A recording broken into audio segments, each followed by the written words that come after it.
Ju njohim me edicionin informativ të lajmeve. Kjo është Radio 7. Partia në pushtet në Republikën e Maqedonisë së Veriut, VMRO DPMNE, sfidon opozitën maqedonase LSDM me zgjedhje të parakoshme. Nëse LSDM beson se sondazhet në të cilat janë partia 4 dhe 5 në Maqedoni nuk janë të sakta dhe se kanë besim më të madh nga populli, le të paraqesin një kërkesë për zgjedhje të parakoshme parlamentare, apelojnë nga VMRO DPMNE. Më herët edhe LSDM-ja njoftoi se ristrukturimi i brendshëm i partisë do të përfundojë në 2 javë. Takime të shumta, koordinime të shumta ditëve të fundit. Në 2 javët e ardhshme, i gjithë procesi do të përfundojë, paralajmëroi Venko Filipçe, kryetari i LSDM-s. Të martën në mbrëmje ai kërkoi dorëheqjen e të gjithë udhëheqjes përfshir bordin ekzekutiv duke filluar edhe procesin e riorganizimit dhe reformimit të partisë një muaj pas zgjedhjeve lokale. Rajoni. Kryetari i Gjykatës Supreme në Kosovë shpreh shqetësimin për presione publike ndaj gjyqtarëve. Këtë çështje ai adresoi dhe figurave më të larta shtetërore duke nënvizuar se në këtë mënyrë cënohet pavarësia dhe krijohet një perceptim i gabuar për vendimarrjen. Sipas Rexhepit, gjykatat duhet të jenë të lira nga çdo ndikim i jashtëm, në mënyrë që besimi i qytetarëve në drejtësi të mbetet i palëkundur. Kryetari i Supremes u ndalë tek nevoja për unifikimin e praktikave gjyqësore dhe se zbatimi i njëjtë ligjit në të gjitha nivelet i themeli pavarësisë dhe cilësisë së vendimarrjes.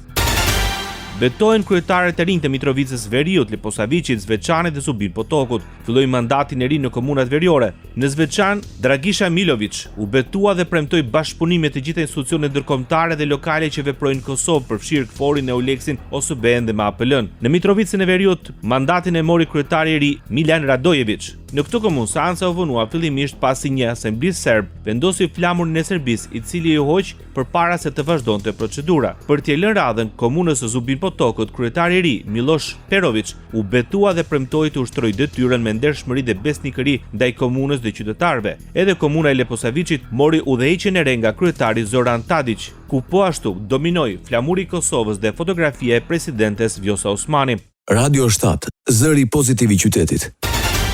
Prokuroria e posaçme kundër korrupsionit dhe krimit të organizuar mohon të ketë në hetim ndonjë antar të Këshillit të Lartë të Prokurorisë. Në njoftimin zyrtar thuhet se SPAK nuk kryen dhe nuk ka kryer asnjë veprim hetimor që synon drejt për drejt apo tërthorazi të ndikojë vendimarrjen e Këshillit të Lartë të Prokurorisë dhe aq më pak të ndërhyjë në procese të caktuara zgjedhore. Sipas SPAK, deklarimet të bëra në media përbëjnë spekullim të pastër të pambështetur në realitetin ligjor apo në praktikën hetimore të prokurorisë së posaçme.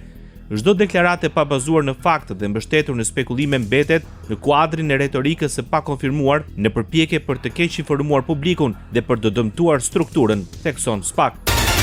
Kryetari i Partisë Demokratike Sali Berisha akuzon kryeministrin Edi Ramës se po ushtron presion ndaj gjykatës kushtetuese për çështjen e Belinda Ballukut, e pezulluar nga detyra me vendim të gjykatës kundër krimit të organizuar dhe korrupsionit.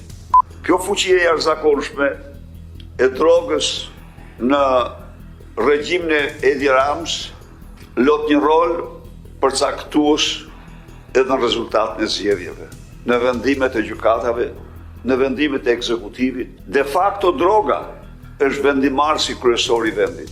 Ish-kryeministri Berisha apeloi se kushdo që kryen veprime të paligjshme, vjedh paratë e qytetarëve, pezullohet dhe arrestohet, qoftë ky një ministër, kryeministër apo president. Ndoqët lajmet shkurt në Radio 7, zëri pozitiv i qytetit.